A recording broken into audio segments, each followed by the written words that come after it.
Donc, bonsoir, nous allons commencer notre étude biblique. On va prier. Éternel Dieu des armées, merci pour ta grâce, merci pour tes bienfaits. Merci, oh Dieu, à travers ce moment, nous voulons vraiment t'écouter. À travers ce moment, nous voulons vraiment recevoir de toi la vie. Parce que si nous sommes là, c'est vraiment pour la vie. En Jésus-Christ, merci d'enlever tout ce qui est la pensée humaine, d'enlever tout ce que l'homme a préparé. Mais à nous seulement la vie. Fais-nous grâce d'écouter la vie, rien que la vie, que cette vie vraiment nous transforme. Sois béni Seigneur, au nom puissant de Jésus-Christ. Amen. Amen. Donc, bonsoir mes bien-aimés, que notre Dieu soit béni pour ce moment merveilleux qu'il nous donne pour l'édification de tous.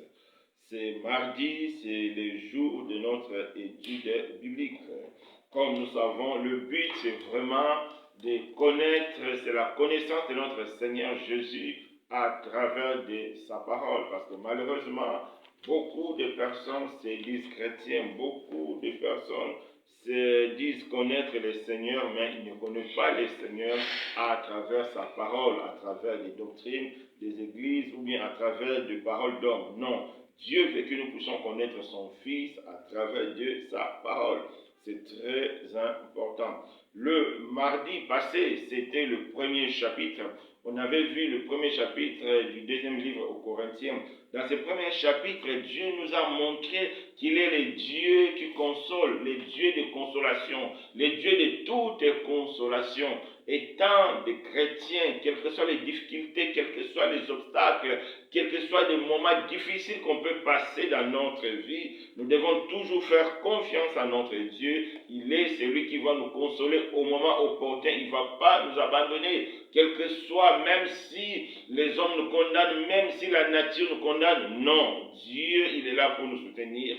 Dieu, il est là pour nous consoler. C'est très important, mes bien-aimés, de nous attacher à Christ, rien qu'à Christ, quelles que soient les difficultés. Parce que nous avons un Dieu qui console, nous avons un Dieu de toute grâce. Que Dieu soit béni. Donc, aujourd'hui, c'est le deuxième chapitre du deuxième épître aux Corinthiens, chapitre 2. Nous avons donné le thème, la victoire en Christ. Le chapitre 2 nous montre que en Christ, nous avons la victoire. En Christ, nous avons la possibilité de vaincre la chair, le monde, l'ennemi. Nous avons la possibilité vraiment de manifester la vie de Christ, quel que soit l'obstacle, quelle que soit la situation, quelles que soient les conditions. La foi en Jésus est vraiment suffisante pour nous aider à manifester cette victoire. C'est ce que nous allons voir dans ce chapitre 2. Donc c'est important. Donc sans tarder, nous allons prendre nos Bibles. Donc nous allons lire, c'est divisé en trois parties. La première partie c'est du verset 1 au 4.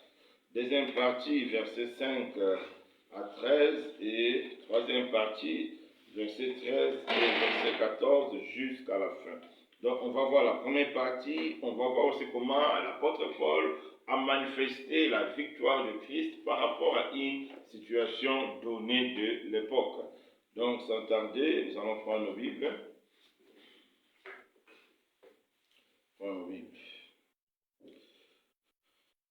J'ai résolu donc à moi-même de ne pas retourner chez vous dans la tristesse, car si je vous attriste, qui peut me réjouir?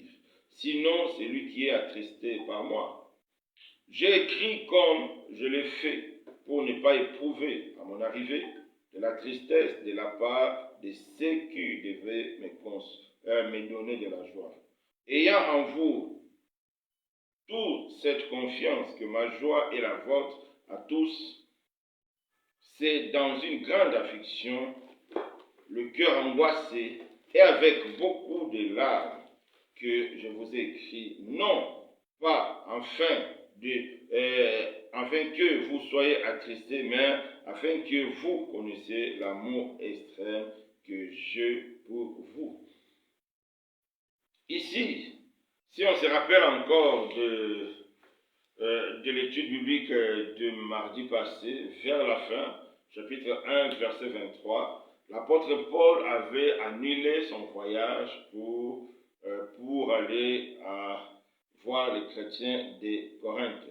Pourquoi il avait annulé ses voyages? Ce n'était pas à cause de la faiblesse de la chair ou bien c'était à cause de la situation qui lui dépassait. Non. Si l'apôtre Paul avait choisi d'annuler son voyage, c'était tout simplement pour apaiser la situation, pour favoriser l'édification des autres et permettre à la personne qui lui a causé du tort de se repentir. On voit, c'est vraiment par amour que l'apôtre Paul a modifié son voyage dans le but d'aider l'église de Corinthe à se ressaisir. Surtout la personne qui était coupable de se ressaisir, de se repentir. Donc la victoire est que Paul n'a pas cédé à la chair. Paul n'a pas cédé en disant que non, je suis apôtre, je vais quand même partir, ils vont m'écouter. Non, par amour, il s'est ressaisi, par amour, il a annulé son voyage. C'est ça, la victoire. La victoire de Christ se manifeste en nous quand nous vivons l'amour, quand aussi nous manifestons l'amour. Lorsque les situations tournent mal, lorsque nous sommes en conflit, lorsque nous sommes en désaccord, Christ ne peut être glorifié au milieu de nous que si nous adoptons l'amour comme moyen de résoudre des problèmes, l'amour comme moyen de résoudre les conflits entre nous, l'amour comme moyen de trouver des solutions entre nous. C'est ça, être chrétien. Quand l'amour prend le devant. Et quand l'amour prend le devant, c'est toujours pour l'édification, c'est toujours pour encourager les autres.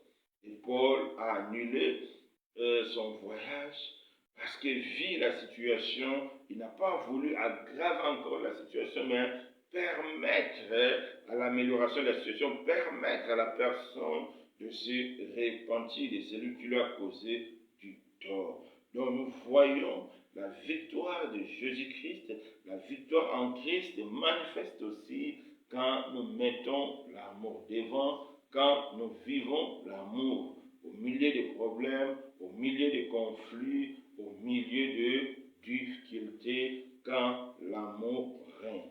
Donc, étant des chrétiens, nous devons aussi adopter cette façon d'être des Paul. Donc, entre les hommes, il y aura toujours des conflits. Entre les hommes, entre frères et sœurs, il y aura toujours des conflits. Dans les couples, il y aura toujours des conflits, mais étant des chrétiens. C'est vrai, il n'y a pas de conflits chrétiens, mais il y a des solutions chrétiennes. Il y a des manières de faire chrétiennes. L'une des manières de faire chrétienne est l'amour, et de mettre l'amour devant pour permettre la réconciliation et de mettre l'amour devant pour aider à la personne coupable de se repentir, de se ressaisir. C'est ça la victoire. Si nous laissons la chair dominer, répondre le mal par le mal, insulte par insulte, colère par la colère, là nous sommes dans la défaite. Nous ne sommes plus dans la victoire du Seigneur. Donc Paul n'a pas voulu céder à la chair, Paul n'a pas voulu céder aux provocations, mais Paul a manifesté la maîtrise, Paul a manifesté l'amour dans le but que la situation soit améliorée. Donc c'est ce que Dieu aussi nous demande, c'est ce que Dieu aussi nous rappelle à nous qui sommes aujourd'hui ses disciples, ses serviteurs, quel que soit le problème, mettons l'amour devant. Quelle que soit la situation, mettons l'amour devant. C'est ça la victoire. Quand on met l'amour devant, c'est que nous manifestons la victoire de Jésus. Que vraiment Dieu nous aide à vivre cela chaque jour. Et cet amour se manifeste par le pardon. On pardonne, on laisse tomber, on oublie, on donne aux autres la possibilité de se repentir, on donne aux autres la possibilité de réparer si c'est possible, mais nous pardonnons, nous oublions, c'est ça la victoire, quand on met l'amour devant. Que notre Dieu soit béni. Deuxième manière de manifester la victoire, on va lire du verset 5 au verset 13. Si quelqu'un a été une cause de tristesse, ce n'est pas moi qui l'a attristé, c'est vous tous, du moins en partie, pour ne rien exagérer. Il suffit pour cet homme du châtiment qui lui a été infligé par le plus grand nombre, en sorte que vous devez bien plutôt lui pardonner et de le consoler, de peur qu'il ne soit accablé par une tristesse excessive. Je vous exhorte donc à faire acte de charité envers lui, car je vous ai écrit aussi dans le but de connaître en vous mettant à l'épreuve, si vous êtes obéissant en toutes choses. Or, à qui vous pardonnez, je pardonne aussi. Et ce que je pardonnais, si je pardonnais quelque chose, c'est à cause de vous, en présence de Christ, afin de ne pas laisser à Satan l'avantage sur nous, car nous n'ignorons pas ses desseins. Au reste, lorsque je fus arrivé à Troas pour l'évangile de Christ, quoique le Seigneur m'y ait ouvert une porte, je n'eus point du repos d'esprit parce que je ne trouvais pas Tite, mon frère. C'est pourquoi, ayant pris congé d'eux, je partis pour la Macédoine. Ici, dans cette deuxième partie, ici, Paul parle de la personne dans le 1 Corinthiens 5. Il y avait une personne qui avait vraiment commis des actes abominables.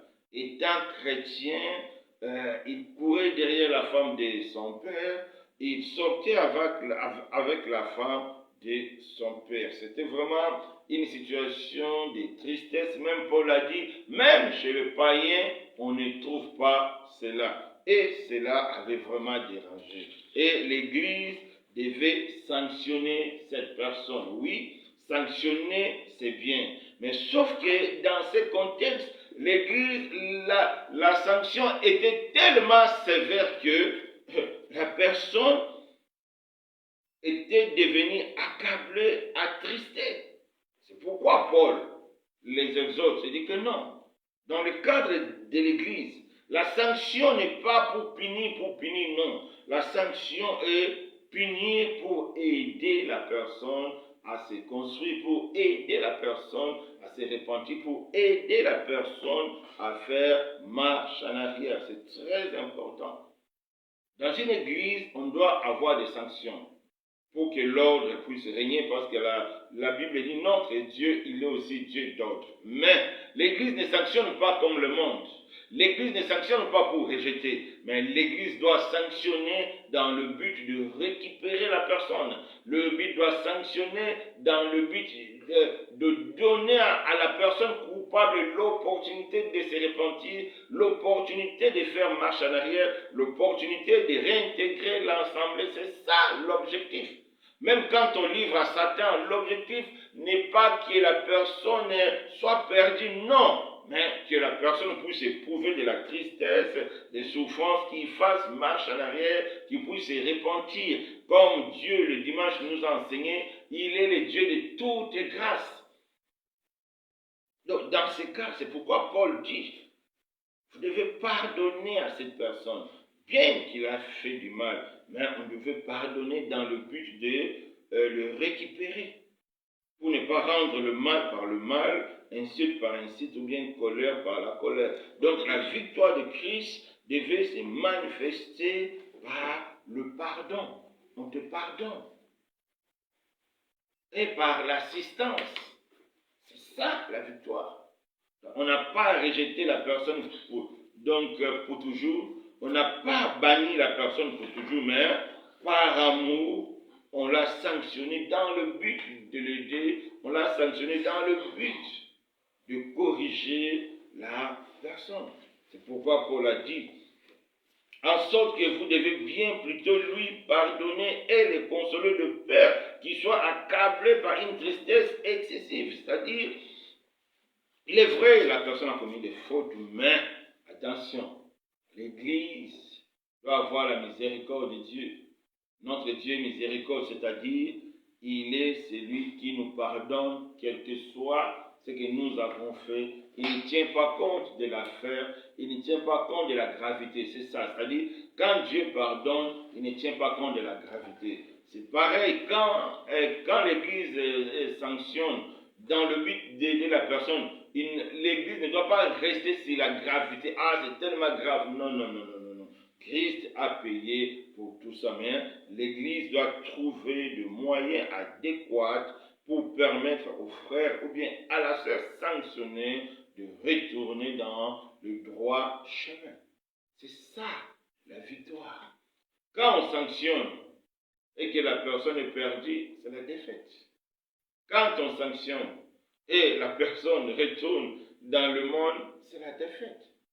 On sanctionne avec amour, avec le moyen d'aider la personne, avec le moyen d'attirer encore la personne vers le Seigneur, en manifestant notre amour et notre pardon. Parce qu'étant des chrétiens, le pardon n'est pas une option, mais le pardon, c'est vraiment une obligation. La Bible est claire. Si nous ne pardonnons pas, Dieu aussi ne va pas nous pardonner. C'est très important. Dans cette situation, Paul était vraiment clair. Pour ne pas accabler encore la personne, mais plutôt le consoler. C'est très important. Bien qu'il est coupable, bien qu'il est fautif, mais cette personne a aussi droit à l'amour du Seigneur, à la consolation du Seigneur. Dans le but de le ramener, ce n'est pas que ce qu'il a fait bon, non, non, non. L'Église ne doit pas couvrir le mal. L'Église ne doit pas accepter le mal. L'Église doit retrancher le mal. Mais la meilleure manière de retrancher le mal au milieu de nous, c'est de montrer l'amour. C'est de montrer à la personne le droit chemin. Ça, tu t'es mal comporté. Ça, ce que tu as fait, c'était vraiment un scandale pour l'Église, une honte pour le corps du Christ.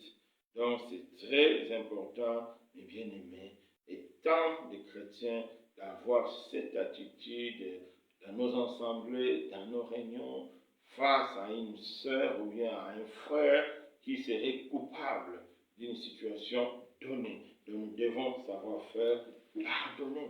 Parce que ici, Paul a insisté sur le pardon. Regarde ce qu'il a dit. Or, à qui vous pardonnez, je pardonne aussi. Et ce que je pardonnais, si je pardonnais quelque chose, c'est à cause de vous en présence de Christ, afin de ne pas laisser à Satan l'avantage sur nous, car nous n'ignorons pas ses desseins. Donc, le dessein du diable est clair. Le but du diable, c'est de nous détruire, c'est de nous éloigner du Seigneur, c'est de nous ramener en enfer avec lui. Alors, il est prêt à passer par tout le moyen. Et le manque de pardon, c'est l'un des moyens que le diable utilise. Pourquoi? Parce que si tu ne pardonnes pas, Dieu aussi ne te pardonnera pas. On peut prendre nos Bibles, on peut lire dans Matthieu 6, verset 14. Matthieu 6, verset 14. Matthieu 6, verset 14.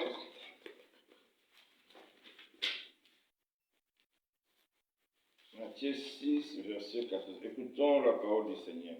Si vous pardonnez aux hommes leurs offenses, votre Père céleste vous pardonnera aussi. 15. Mais si vous ne pardonnez pas aux hommes, votre Père ne vous pardonnera pas non plus vos offenses. C'est-à-dire, la parole de Dieu est claire. Nous devons pardonner. Le pardon, c'est la victoire. Quelqu'un t'a fait du mal, quelqu'un t'a giflé, t'a volé, t'a insulté, t'a vraiment posé du tort en public, il t'a humilié. Mais tu pardonnes. Tu pardonnes. Waouh. Tu pardonnes. Et en pardonnant, c'est la victoire de Christ. En pardonnant, c'est la gloire de Dieu. Oui, nous devons pardonner. C'est ça, ce que Dieu nous demande. Nous devons pardonner les uns les autres. Nous devons avoir le cœur d'amour parce que la Bible dit, si nous ne pardonnons pas, nous donnons à Satan l'avantage sur nous. C'est-à-dire, Satan va nous rendre esclaves de la colère. Satan va nous rendre esclaves d'un mauvais cœur. Satan va nous rendre esclaves de la jalousie, de la haine. Et il va nous détruire et puis il va nous séparer de Dieu. Parce que la Bible dit, si nous ne pardonnons pas, Dieu aussi ne va pas nous pardonner. Et c'est que Satan cherche et que toi et moi, nous ne sommes pas pardonnés par Dieu. C'est pourquoi s'il y a une affaire, il vient tourner notre cœur. Il ne faut pas le pardonner. Il a exagéré, il a trop fait. Cette fois-ci, c'est non. Non, mes bien-aimés. Nous devons pardonner pour ne pas donner l'avantage sur nous. Que Satan ne puisse pas prendre l'avantage sur nous. C'est vraiment un élément très, très important dans la foi chrétienne, le pardon. Et quand on pardonne réellement d'un cœur sincère, c'est que nous avons manifesté la victoire. On n'a pas cédé à la chair, on n'a pas cédé aux émotions, on n'a pas cédé parce que l'homme nous a fait du mal, mais nous avons manifesté Christ. Comme le Seigneur lui-même nous a pardonné à la croix, et nous aussi, Dieu nous pardonne. Parce qu'à la croix, il a demandé, Seigneur, pardonne-les, ils ne savent pas ce qu'ils ont fait. Donc, le pardon, c'est vraiment un instrument que Dieu nous donne pour améliorer notre relation avec lui. Un instrument que Dieu nous donne pour ne pas laisser à Satan l'avantage sur nous. Mon frère, ma soeur, si tu es conscient que tu as du mal à pardonner, si tu es conscient que tu gardes encore la colère parce que l'autre a fait ceci, pas parce que l'autre avait fait cela, aujourd'hui, Dieu t'appelle à la repentance. Parce qu'aussi longtemps tu auras cette colère à toi, Dieu aussi ne te pardonnera pas. Donc, depuis le jour où tu as eu la décision de ne pas pardonner jusqu'aujourd'hui, tu portes en toi tes péchés. C'est-à-dire, le manque de pardon suspend l'œuvre de la croix. Parce que le but de l'œuvre de la croix, c'est quoi? C'est le pardon de nos péchés par le sang de Jésus. Alors, si tu refuses de pardonner, c'est que Christ ne te sert de rien. Donc, la croix ne te sert plus de rien. Donc, nous devons nous repentir afin que Dieu puisse nous pardonner de nouveau et nous permettre de marcher dans l'obéissance. C'est ça, la victoire. Donc, le pardon, c'est une forme de victoire de Jésus-Christ parce que là, nous avons vraiment montré que non, ce n'est pas par la chair, mais c'est vraiment par Christ, c'est vraiment par amour. Que Dieu nous bénisse, que Dieu nous fasse grâce. À partir d'aujourd'hui, nous devons vraiment apprendre à pardonner, nous devons vraiment apprendre à supporter, nous devons vraiment apprendre à être amour, à permettre aux gens de se repentir, à permettre aux gens de faire marche en arrière, de ne pas mettre la colère devant. Que Dieu vraiment nous aide. Donc le pardon nous permet de manifester la victoire de Christ. Donc, première partie, on avait vu l'amour nous permet de manifester la victoire de Christ. Deuxième partie, on a vu aussi le pardon nous permet aussi de manifester la victoire de Christ en nous. Quels que soient les problèmes, on manifeste l'amour. Quels que soient les problèmes, on pardonne. En tout cas, que Dieu nous aide. Donc, Et la dernière partie, on va lire le verset 14 au verset 17. On va lire. Grâce soit rendue à Dieu qui nous fait toujours triompher en Christ et qui répand sur nous en tout lieu l'odeur de sa connaissance. Nous sommes en effet pour Dieu le parfum de Christ parmi ceux qui sont sauvés et parmi ceux qui périssent. Aux uns une odeur de la mort donnant la mort, aux autres une odeur de vie donnant la vie. Et qui est suffisant pour ces choses. Car nous ne falsifions point la parole de Dieu comme font plusieurs, mais c'est avec sincérité, mais c'est de la part de Dieu que nous parlons en Christ devant Dieu. Amen. Donc ici, l'apôtre Paul rend grâce à Dieu qui nous rend toujours victorieux, qui nous fait toujours triompher. Donc en Christ, nous avons toujours la victoire face à la chair, face au monde et face à l'ennemi. Donc Dieu nous fait toujours triompher, c'est important. Donc il n'y a pas de défaite parce que Christ a gagné. Christ a triomphé à la croix. Donc quel que soit le problème que nous aurons à faire face, quelle que soit la situation que nous aurons à faire face, au-delà le départ, nous avons déjà la victoire. Donc nous commençons notre combat avec la victoire de Christ. Donc ce que nous devons faire seulement, c'est par la foi manifester aussi cette victoire dans ce combat-là. Mais sinon, en Christ, nous sommes déjà victorieux. Nous sommes déjà dans la victoire. Ce n'est pas notre victoire, mais c'est la victoire que Jésus a obtenue à la croix. C'est important, mes bien-aimés. Face à la chair, nous ne devons pas céder, mais nous devons manifester la foi. Nous devons manifester notre attachement pour manifester cette victoire. C'est important. On peut prendre nos Bibles, on va lire Marc 14, verset 38. Marc 14, verset 38. Qu'est-ce que la Bible nous dit?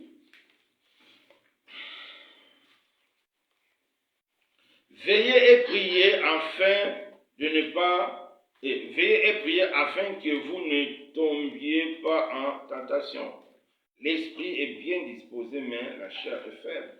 Dieu reconnaît que la chair est faible. Mais Dieu nous donne un esprit bien disposé. Dieu nous donne un esprit fort. Par la foi, nous avons la capacité de maîtriser la chair. Par la foi, nous avons la capacité de dire non. C'est ça. Parce que la grâce de Dieu nous rend capables par la foi en Jésus-Christ. C'est ça la victoire. Face à la chair, nous ne devons pas céder. Nous devons plutôt, par la foi, saisir la victoire de Jésus-Christ. Malheureusement, aujourd'hui, autour de nous, nous manifestons trop la défaite. Quand nous vivons dans le péché, quand nous vivons comme le païen, c'est la défaite. Mais aujourd'hui, Dieu nous rappelle, en Christ, il y a la victoire.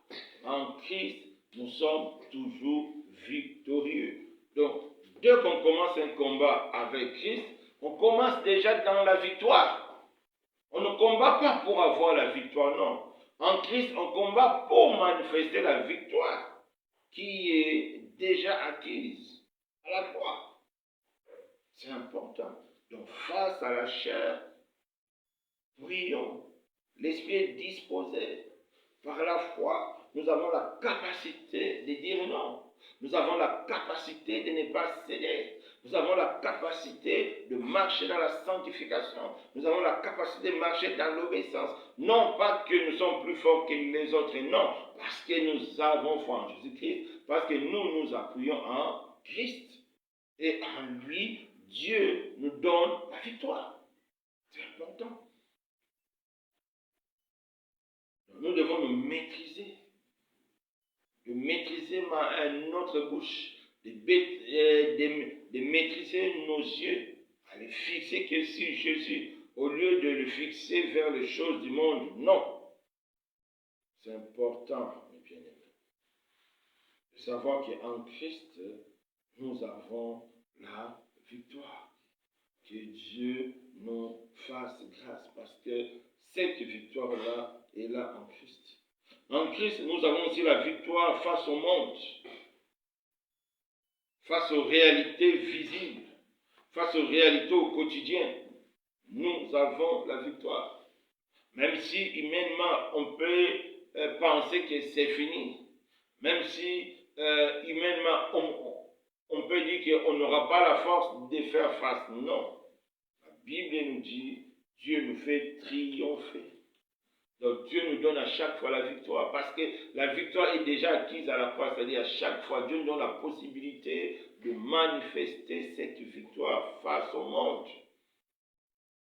C'est pourquoi la Bible nous dit dans Romains 12, ne pas nous conformer au temps présent. Oui, c'est vraiment possible que nous soyons différents, même si nous sommes jeunes, même si nous sommes dans un milieu mouvementé, même si nous sommes dans un milieu pollué. Il y a possibilité que nous soyons intègres, il y a possibilité que nous soyons saints, il y a possibilité que nous soyons chastes, il y a possibilité que nous soyons agréables à Dieu. L'exemple de Daniel et ses compagnons est là pour nous enseigner. Ils étaient dans un environnement hostile, mais la grâce de Dieu, parce qu'ils se sont appuyés sur Dieu, ils ont été vainqueurs.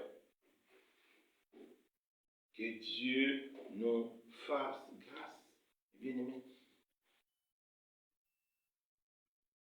Face au plaisir de la jeunesse, face à l'amour de l'argent, face à l'égoïsme, face à la jalousie, nous avons la possibilité de vivre autrement.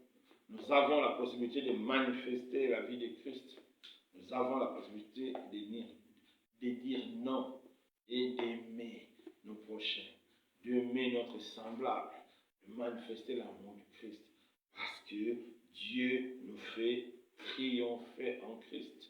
Dieu nous donne la capacité nécessaire de résister.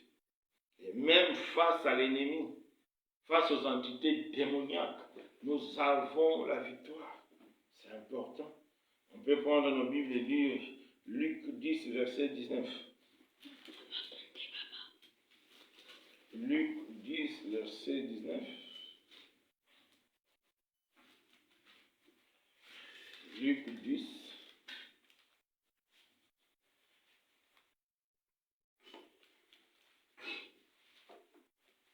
Luc 10, verset 19. Que dit la Bible? Voici, je vous ai donné le pouvoir de marcher sur les serpents et les scorpions, et sur toute la puissance de l'ennemi, et rien ne pourra vous nuire. Oui. Donc, en Christ, nous avons l'autorité de marcher sur les serpents et sur les scorpions, qui sont l'image du diable, l'image de toute entité démoniaque, l'image de toute entité méchante sur cette terre qui nous veut du mal. C'est important, bien-aimé. En Christ, les sorciers n'ont aucun pouvoir. En Christ, Satan lui-même n'a aucun pouvoir. Parce que nous avons la victoire de Christ en nous. C'est très important, bien-aimés. Nous sommes victorieux à cause de la croix, à cause de l'œuvre du Seigneur. Et cette victoire en Christ nous donne une odeur, parce que la Bible dit, nous sommes en effet pour Dieu le parfum de Christ, pour ceux qui sont sauvés, c'est-à-dire parce que nous sommes dans la victoire, parce que la vie de Christ est en nous, nous dégageons aussi la vie, nous dégageons l'odeur de la vie. Là où nous sommes, nous éclairons. Les gens qui veulent suivre Dieu, les gens qui veulent être sauvés par notre témoignage, par notre parole, ils ont l'opportunité d'être sauvés. Ils ont l'opportunité de connaître le Seigneur parce que nous dégageons la vie. Nous dégageons la vie de Christ. C'est ça, être chrétien. Étant des chrétiens, nous devons dégager la vie. C'est pourquoi nous devons chercher l'intimité avec Dieu. Même si toi, tu ne sais pas, mais des gens qui sont autour de toi, si tu es là, ils sentent que non, tu es différent d'eux. Par ta manière d'être, par ta manière de faire, par ta manière d'agir. C'est-à-dire, nous dégageons la vie de Jésus en nous. C'est ça, être chrétien. Donc, si les païens sont autour de nous, ils doivent être mal à l'aise. Non pas que toi, tu vas les mettre mal à l'aise, non. Mais ta façon d'être, ta façon de faire va les mettre mal à l'aise. Pourquoi? Parce qu'ils refusent Christ. Donc, pour eux, toi, tu dégages l'odeur, mais cette odeur-là, pour eux, c'est pour la mort. Une odeur de mort qui donne la mort parce qu'ils ne veulent pas la vie de Christ. Donc, la victoire de Jésus-Christ en nous ne doit pas rester lettre morte, mais ça va nous permettre de vivre Christ, de manifester Christ, nous dégageons une odeur, c'est-à-dire le témoignage, la vie de Christ en nous. Là où nous sommes, les gens vont savoir que non, je suis différent. Ce n'est pas que je vais montrer aux autres, non. En vivant seulement dans l'obéissance, dans l'intimité avec Dieu, les païens sauront que nous sommes vraiment différents. Et les gens qui veulent suivre Christ, nous serons pour eux une bonne odeur qui va donner la vie. Mais les gens qui vont refuser de suivre Christ, nous serons pour eux une odeur de la mort parce qu'ils ont refusé de suivre Christ et ils seront condamnés. Et Paul nous dit, nous ne devons pas falsifier la parole, mais nous devons vraiment être sincères, être dans la vérité, prêcher la vérité, manifester la vérité. Ça aussi, c'est la victoire. Ne pas falsifier la parole et vivre. Donc, mes bien-aimés, en Christ, on a vraiment la possibilité d'être victorieux. Face aux problèmes, manifester l'amour. Face aux problèmes, manifester le pardon. Face aux problèmes, manifester la victoire par la foi. Face à la faiblesse de la chair, face au temps présent et face à l'ennemi, nous avons toujours un moyen de manifester la victoire. Et cette victoire en nous, nous permet aussi de manifester la vie de Christ, c'est-à-dire notre vie va dégager une odeur agréable, une odeur de vie, la vie de Christ. De là où nous sommes, nous allons dégager l'odeur. Pour les gens qui aiment Dieu, nous serons pour eux une occasion du salut pour qu'ils puissent connaître Christ. Les gens qui ne veulent pas, nous serons pour eux une occasion de mort parce qu'ils seront jugés, ils vont refuser d'écouter Christ. Donc c'est très important, mes bien-aimés. Nous devons nous attacher à Jésus par la foi pour manifester la victoire. Amen. Je ne sais pas s'il y a des questions. Donc, s'il n'y a pas de questions, nous allons prier. Éternel Dieu des armées, fais-nous grâce. À travers ce moment, nous voulons vraiment t'écouter. À travers ce moment, nous voulons vraiment, oh Dieu, que tu nous aides à comprendre ce que tu nous as parlé. La victoire en Jésus. Face aux difficultés, face à n'importe quelle situation, nous avons la possibilité de manifester l'amour en Christ. Nous avons la possibilité de pardonner. Et nous avons la possibilité d'être victorieux et d'être vraiment d'une odeur agréable, l'odeur des vies. Fais-nous grâce à vivre cela. Nous avons besoin de toi. Fais grâce à notre ensemble, que nous soyons vraiment, oh Dieu, que nous avons vraiment cette odeur de vie. Fais grâce, oh Dieu. Merci Seigneur, au nom puissant de Jésus-Christ. Amen. Merci, que notre Dieu soit béni. On se verra dimanche à 15h.